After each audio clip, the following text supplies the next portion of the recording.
Hello and welcome to Walk the Talk Show with Waylon Lewis, coming to you live from my living room in Boulder, Colorado. And today I'm honored to be here with a longtime buddy, Andrew Maloney, and we're going to talk about acupuncture. You're an acupuncturist. That's correct. Is that what you call yourself, or do you call yourself a doctor? I do not call myself a doctor. In the state of Colorado, you're not allowed to call yourself a doctor. But where does acupuncture come from? Originally, Uh-huh.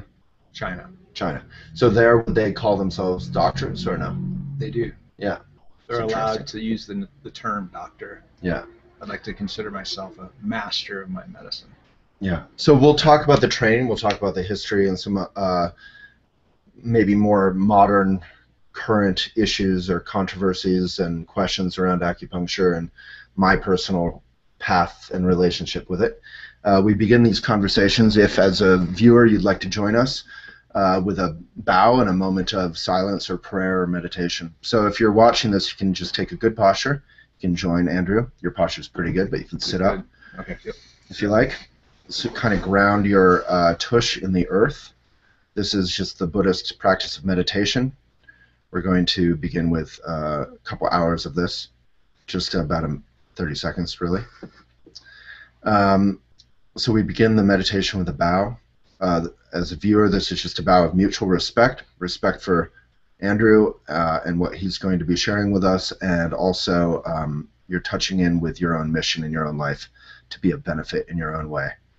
So ground in the earth. Your head then connects with the heavens. So good posture, but then find your breath and relax. And with respect, give it away.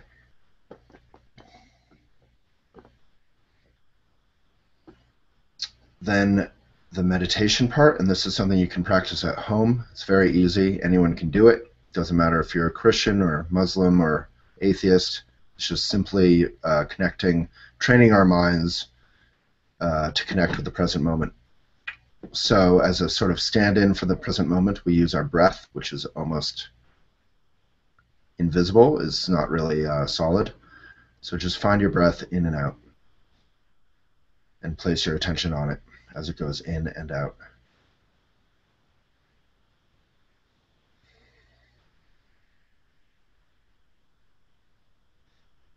Your eyes can be open in this particular meditation.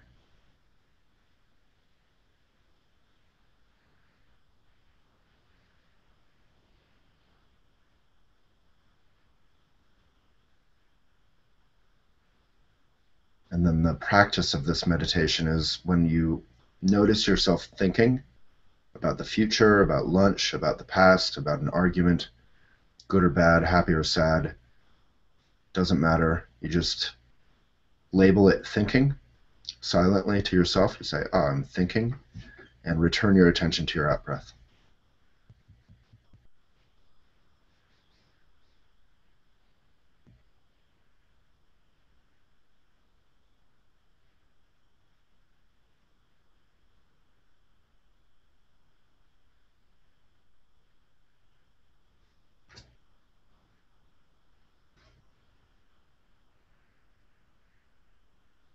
Okay, thank you. Thanks for Thank you. little meditation, joining us. So, so Elephant, as you know, our mission is to share the good news about the mindful life and wellness and social good and all kinds of issues beyond the choir. So one thing that I think is firmly within the choir, something that's within the wheelhouse of the mindful life, is Eastern medicine, or what do you call it? Complementary medicine, is it called sometimes? We like to call it traditional. Traditional. Yeah. So, and outside of the choir, I think people are both interested in it, and some people are very skeptical, which is fine. I mean, people should be inquisitive, and we've talked a lot about it because I go see you for acupuncture, and you've been really kind of open about people being skeptical. Like, it's healthy. That's fine. I think it's great. I mean, it's part of what we're here to do on this planet, is ask questions always, and to just come up and say point blank, you're wrong, I think is Right. It's not the way we should live our lives. It's always being open to things changing and Yeah. understanding them more. I think it's important. So when someone comes up to you, or when you're talking with someone in Boulder and they're interested in acupuncture but have doubts, what are they normally, what are their doubts or fears about usually? Well, what I see consistently is actually a fear of needling. Yeah, I have that. Yeah, so when someone first comes in, I try and treat them with a lot of respect and a lot of honor. You know, where they're coming from is there's a lot of fear, and I understand it. I mean, it's a needle, so Yeah, it's sort of like slow. fear of heights. It's like a fear that makes sense.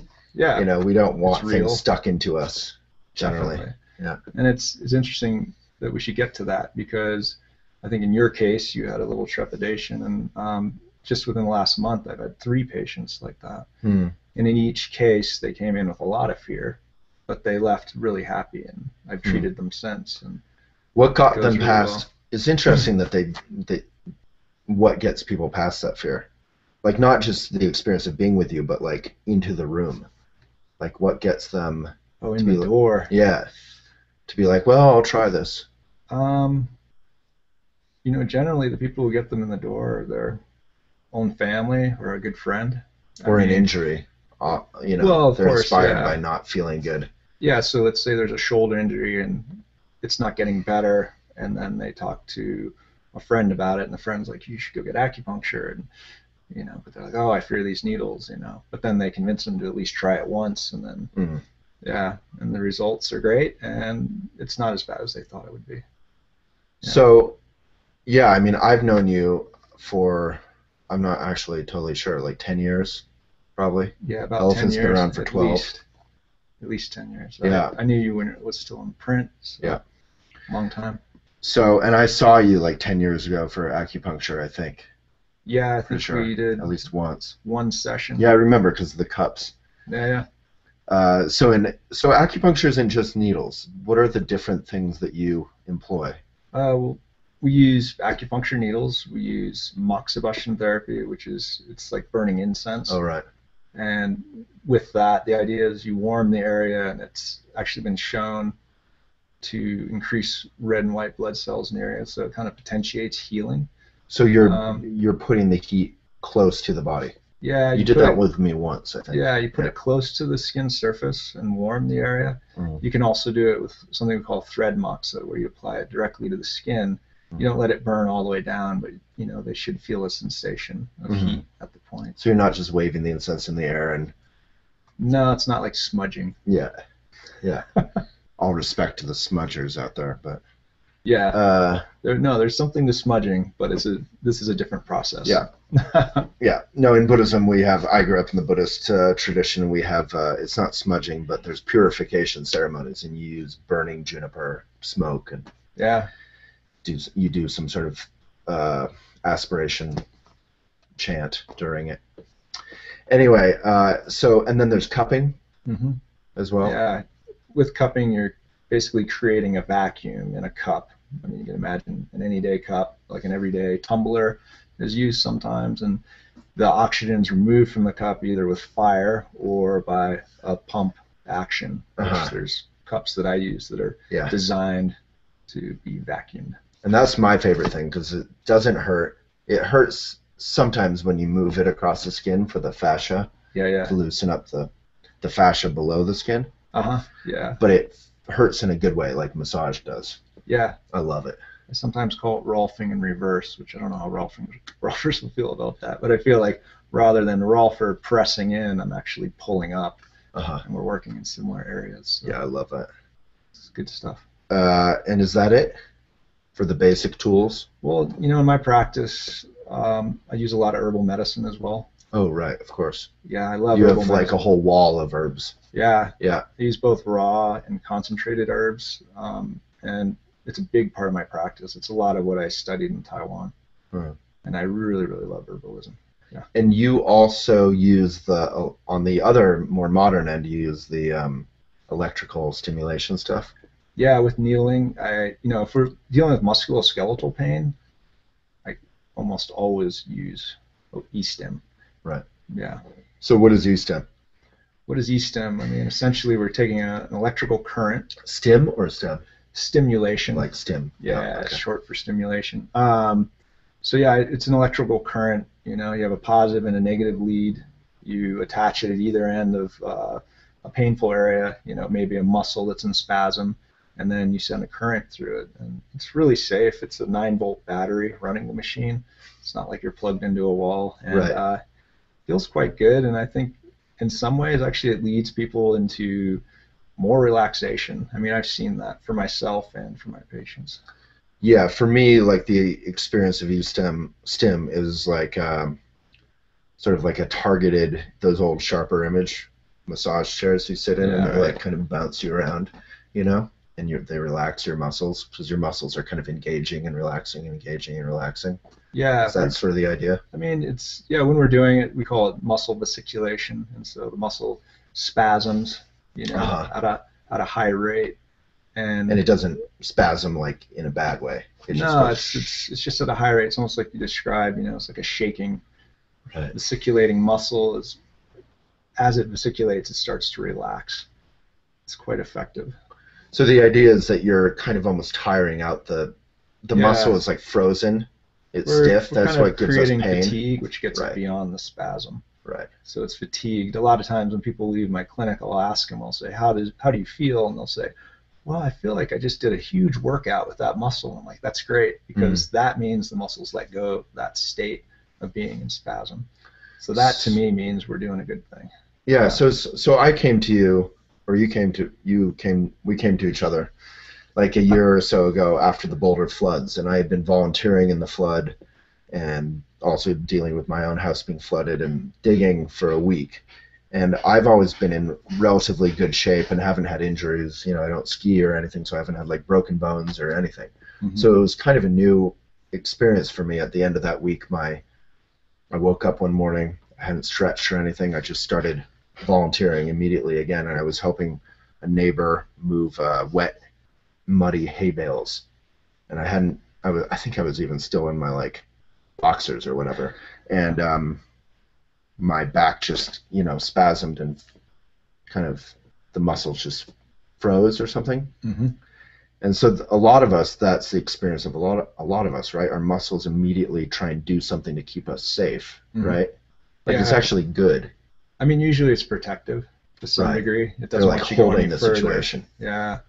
Yeah, but then it stays that way, and then bad things start happening because the muscles are just kind of frozen. Yeah. I mean, the human body is an amazing thing. I mean, Yeah. you know, our physiology runs all day. We can eat just about anything, you know, outside of poisons, of course, but all that's taken care of. We walk, Well, we and use our gluten. eyes. In Boulder, people can't eat gluten. Yeah, there you So go. poison and gluten. So there's poison there, I guess. But Yeah. by and large, our bodies are amazing. But there are Yeah. points where they kind of do too much or overreact.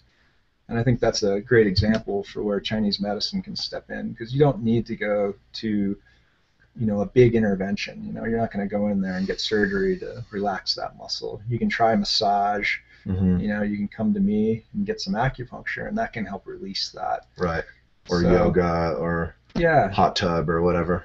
definitely. So after my injury, I didn't even think I was injured. I just thought my back had spasmed. And I went to yoga. I couldn't move my neck or anything. I was Mm-hmm. completely like messed up. And then I could barely sleep. I was in so much pain. And then I went to yoga, and that helped a lot. It got me to move a fair amount, but I literally was crying with pain. Not emotion. I didn't have any emotion whatsoever. But I'm not a big yoga crier, but that definitely was a humbling experience. And then I went to some body work, and it was sort of pleasurable, but it was an interesting experience of it really didn't help at all. And I'm sure it could. This isn't a diss on body work, but it No. definitely didn't. And that was the point where I was like finally like sort of, I think, humbled enough to get over the kind of hesitation around needles and stuff. Mm-hmm. And one session with you, and this is why I really wanted to get you on the show, because I'm sort of I'm not that interested in acupuncture, and I have a fear of needles, Mm-hmm. and I'm not that interested in like healthcare generally, frankly. Mhm. I've just been lucky to be kind of healthy. Right. And I've been so appreciative of the process. So literally this was after a month or something, I don't even know. Mm-hmm. And you had wanted to help out with the flood effort, so this was your way of helping me, which I've really appreciated. And you, like that first session, I felt like 50% better Mm-hmm. after a month of maybe being like 10% better at best. So when someone comes to you, what are the kind of problems people come to you with? Obviously, like stuff like I have is probably common, Mm-hmm. just frozen up. Yeah, I guess I'd have to say I'm like a general practitioner. So I do see a lot of things. I see injuries a lot. I work with people who are dealing with emotional problems. Like, so injuries, but first on injuries. So Sure. like knees or shoulders or neck, or what kind of? Oh, You yeah. don't mean like they fell off their motorcycle and are totally. Well, I do that too. Like severe trauma. I'm treating someone who is in a car accident in Mexico. Oh, that's right. That was quite severe. I saw him the other day. Yeah. Yeah. But what I'm treating specifically on him is his knee. Right now. That's all we're able to do right now. That's kind of the biggest problem. So That he can't bend it or something? Well, he shouldn't right now. The MD who we saw in Mexico suggested you try and just keep it in a brace and see if some of the tendons and ligaments can kind of reset themselves. So what I'm doing is, we're keeping the knee straight, but I'm going in with the stim, which we talked about earlier, and that really does help to get more circulation to those areas. Yeah. Because joint spaces, tendons, ligaments, they're highly avascular, so we really want to get more blood flow. Avascular meaning? Not a lot of blood flow. Right. So we really want to get as much blood flow in there as we can. I mean, of course, we don't want swelling. But yeah, I know that's kind of seems weird. But anyway, it's almost like swelling is what happens when it's like flow almost in a bad place or there's definitely some type of blockage happening. Yeah. So when we go in with the stem, it helps to open that blockage and get new blood flow into there. So it's like a sponging action. We're kind of squeezing out the old blood and bringing in new.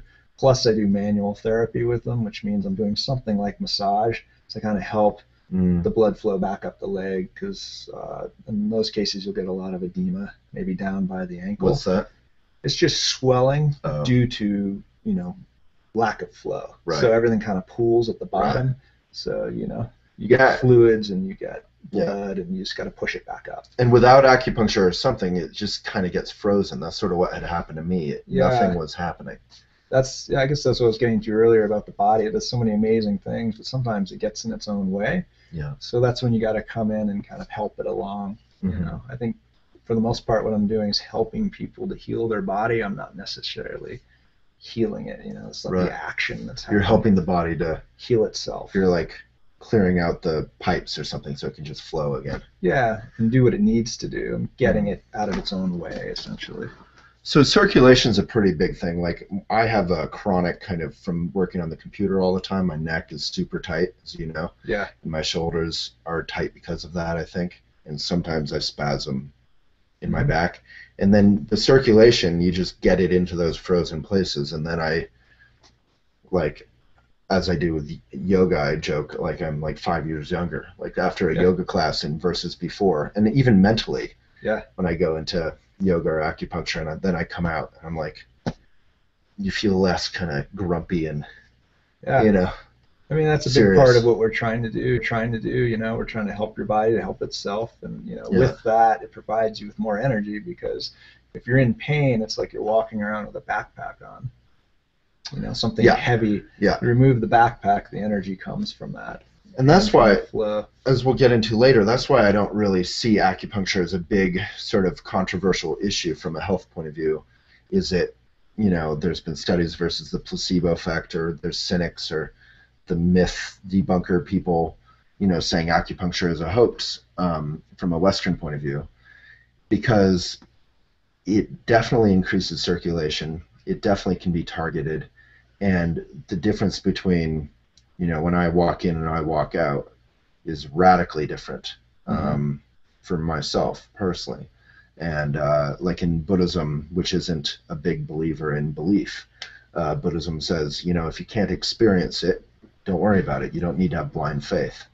Right. So for me, acupuncture has just been very concretely, personally, it's had an effect, you know. So, and then so injuries, and then number two, people going through mental difficulty of some sort. Yeah, emotional health. I'll see Uh-huh. people who are dealing with depression, anxiety, Hmm. insomnia. Hmm. Um, So how does acupuncture address that? well, likewise, even though I say I'm a GP, I'm kind of applying the same measure to everybody. It all deals with flow at the end of the day. And some people, as far as their energy goes, and this speaks more to herbalism in a lot of Uh-huh. ways, because we look at certain people's energies traveling up too much, and we have herbs that are actually known to bring energy down. So it kind of Mm-hmm. gets them out of their head a little more, and that would be like in a case like anxiety. Hmm. This starts to sound, the more I get into the medicine, the more I have to explain the background, I guess. But I guess that's a simple example. I'll stick with that one. But yeah, Yeah. we can descend energy Uh-huh. with herbs that we know to do that, and it's been found over 4,000 years that certain herbs have certain actions on people and their energy. So So on a personal level, like how did you mentioned 4,000-year-old tradition, how did you connect with this tradition, and what's the training or certification in this? So that's, I guess, two pieces. So my Yeah. personal story was I moved to Taiwan in '94, and when I got there, my Just on brother, your own, or how did you come to actually, move my there? brother invited me. He runs an English school in Taiwan, Hmm. and so when I went there, he actually took me to Chinese medicine every time I was having a problem. And one Uh-huh. problem was knee pain. Actually, I was a big snowboarder. I lived in Steamboat for years, and Right. I had some knee pain, and so I got that treated. And then later on, I'm sure I ate something, that my stomach didn't understand in Asia, and Uh-huh. that's where he took me. He Huh. took me to a doctor that treated my stomach pain, and more With and more, acupuncture, or? yeah. Uh-huh. Wow. I don't think he actually gave me herbs. It was purely acupuncture, and it took it Wow. away. Wow. Yeah, it was really impressive. So, as I lived there for 5 years, and Hmm. that first year was the most profound for me because I found a medicine that could do everything, and I never Hmm. realized that was possible. So when I first got into Chinese medicine, it was almost as a hobby. Uh-huh. I'd read books, I'd study. Um, by the time I'd been there a year, I could actually speak Chinese fairly well. So I started to sit down with Chinese doctors and go to their clinics and talk over tea, watch them treat patients, and Wow. yeah. So that was my introduction. And after I'd been there for 5 years, at the end of it, I guess I was basically interning. You'd have to call it an apprenticeship because it actually let me pull needles. We talked about formulas, and Hmm. it's a great way to get introduced to it. And then I came back to the U.S. and did 4 years of didactic or schoolwork. And it's about 3,000 hours worth of education and clinical supervision and training. So yeah, Wow. it's considered a master's And was degree. that at a university, or where do you No, study that? they have schools for Chinese medicine. When I came back to the U.S., I went to a school called the International Institute in Albuquerque. Uh-huh. Then I moved to the U.S. and finished, or sorry, the U.S. I moved to Boulder, and then I finished at Southwest Acupuncture College. Uh-huh. Yeah. And do you have to renew your? Have you done further training since then? Yeah, you are required to do further training, and you're supposed to renew every 4 years. Um, there's a board. It's called the NCCAOM, and we're all required to get that certificate every 4 years. And then we're also regulated by the Department of Regulatory Agencies, so we're licensed by them to practice acupuncture in this state. Is that a U.S. organization? What is that? No, as far as I know, the Department of Regulatory Agencies is state to state. So in this state, I'm allowed to practice. I'm licensed. Uh-huh. I couldn't go to any other state and use that license. Oh, wow. Yeah. That's interesting. Why is that? What's the logic of that? Well, in my mind and my belief, this is also true as far as just, we need regulation in anything we do. We have Mm-hmm. to have someone there making sure that everyone's doing a good job and that they're not, um, yeah, that there's no malpractice out there. And that's Uh-huh. kind of what this gets to. You know, the more regulated something is, the more we can keep eye on what people are doing, Mm. you know. So then we had recently the Yoga Alliance on. They're the organization that is supposed to sort of, you know, not certified, but kind of keep an eye on yoga teachers, who obviously are affecting people if they are teaching yoga badly, they're messing up their alignment, whatever. People can get injured and do get injured frequently. And the controversy with yoga is they're not actually doing certification. They're just sort of giving guidelines, and they're trying to improve that process, but it's difficult because there's 18 different schools of yoga and it's all different. Yeah. But it's I think reassuring to me that, you know, acupuncture has so much training involved, and certification and renewal of certification and laws, and there's healthcare. Can people use their insurance typically for acupuncture or no? Yeah, you can use insurance. Some companies do cover it. Yeah. In my practice, I don't take insurance right now. Uh-huh. So what I'll do for people who would like to use insurance is I give them something called a super bill, which essentially gives the codes for acupuncture and the codes for whatever I'm treating. And they can turn that into the insurance company, and sometimes people get full reimbursement. I see. So, and you don't deal with it because it's just a lot more work, kind of, for you? yeah, I mean, it's in my practice, I try and keep it really simple. So it's just me. I do everything, and I love it that way. And I don't feel like I want to go to the point where I'm working with a lot of paperwork. Insurance, Sure. It's hard to deal with. I think most people know that, Yeah. you know, to some degree, that it's a lot of work, a lot of phone calls, and Yeah, you didn't get into it to do paperwork. yeah, well, the paperwork I like to do is case studies on my own patients. Mm-hmm. That's my idea of good paperwork. Yeah. And then just to touch briefly, I know dry needling is super popular, I guess, and also pretty controversial within the acupuncture world, because dry needling is basically the needling aspect of acupuncture, right? But it's people are doing it, general health practitioners are doing it or something. I don't know. Yeah, it's predominantly physical therapists and chiropractors are getting trained in it. And they have not necessarily gone to acupuncture school or trained all those 3,000 hours or been certified to be safe and all that. Yeah, I mean, you know, what's in a word? Well, the dry needling is essentially one part of the whole scope of acupuncture. I mean, essentially what I do in my clinic when I'm treating musculoskeletal pain is dry needling. Right. The difference being that, you know, I think I was talking about the education and the licensure and how important that is to me, and how important it is to any. If I'm getting needled. Yeah. So in the when you're putting a needle in my neck, I want to know that you've done your hours. Yeah. The difference with dry needling is the training's 46 hours. So is that less than 3,000 hours? Yeah. It's a great question. Yeah, we'll look into that. We'll put the answer in the blog below. Yeah, and they're, you know, outside of their scope of practice as far as being a physical therapist, they're not really required to have any oversight, which, you know, for me, I don't think I'd want to practice something with that little training. I mean, I know when I started in the clinic at my acupuncture school, I'd already been in training for 2 years before they allowed me in the clinic. Right. And it's then sort of the difference. An additional 2 years of clinic. Right. Which, so just, I wouldn't want to do it. Yeah. Yeah.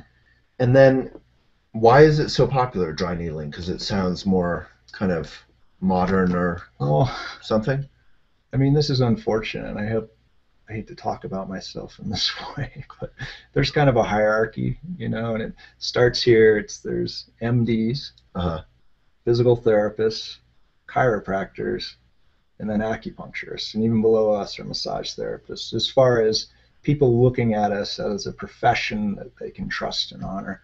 So in other words, I think putting the name physical therapist doing dry needling sounds a lot more approachable for people. Sounds more real. Yeah, and the second piece is definitely that they can bill insurance. It's a lot easier for a physical therapist to bill dry needling as a code than it is for me to say, yeah, I did electroacupuncture on this person. So there's that too. Why is it easier for them to bill it as a code? Why couldn't you use that same code? That same kind of thing. It's the hierarchy. I mean, they're considered a medical professional, whereas I can just call myself an alternative therapist, I guess. That's about it. So if dry needlers only need 46 hours of training in needling, have there been injuries or problems with the explosion of dry needling? I mean, I can only say that I've heard things secondhand. I don't know if anything like, that's been presented to me like this is a case in point. One case I'd heard about, there was a damage to the sciatic nerve by a physical therapist, but once again, I don't have anything to back that up because it's kind of hearsay. Sure. Yeah, but there definitely have been injuries with acupuncture, and I think if you're not trained well enough, you're certainly going to run into more problems. I mean, the things. Yeah, more bleeding or. Well, with acupuncture, it's interesting. There's almost no bleeding ever. Mm-hmm.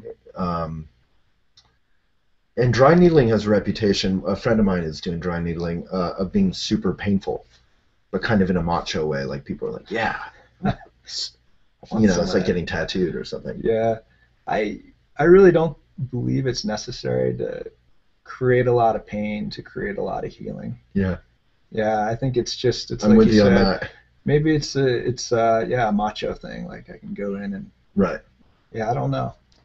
Yeah, but on a positive end, I mean, the mainstream is saying, oh, this needling stuff is having some kind of awesome effect for people with wrist injuries or whatever it is. Yeah, I mean, it's great because, I mean, it goes back to the idea of placebo. On one hand, they look at acupuncture and they say, well, this is a placebo, right? They're trying to say that.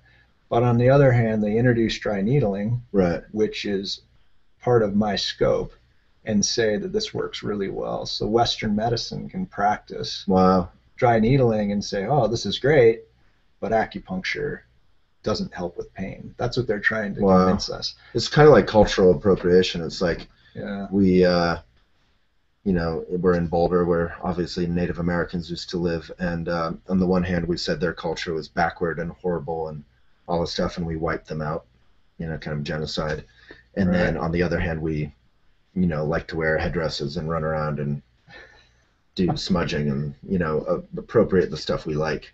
Yeah. And on the one hand, with acupuncture, they're basically saying it's bullshit. It's a placebo. You compare it with placebo and it doesn't hold up or something like that. And then on the other hand, they're basically taking it and making money off of it and through dry needling and saying it is real and it works. Yeah. It's interesting. You're getting it from both ends. Sure. Cool. Well, I feel like we've touched on everything I wanted to. Have I left something out? We're going to do a 5-minute speed version of this. Okay. Yeah, no. Cool. Okay. Well, thank you so much, Andrew Maloney, with the benefits and some of the controversies of acupuncture. Oh, and you can find us on youtube.com/Waylon H. Lewis and SoundCloud. Bye.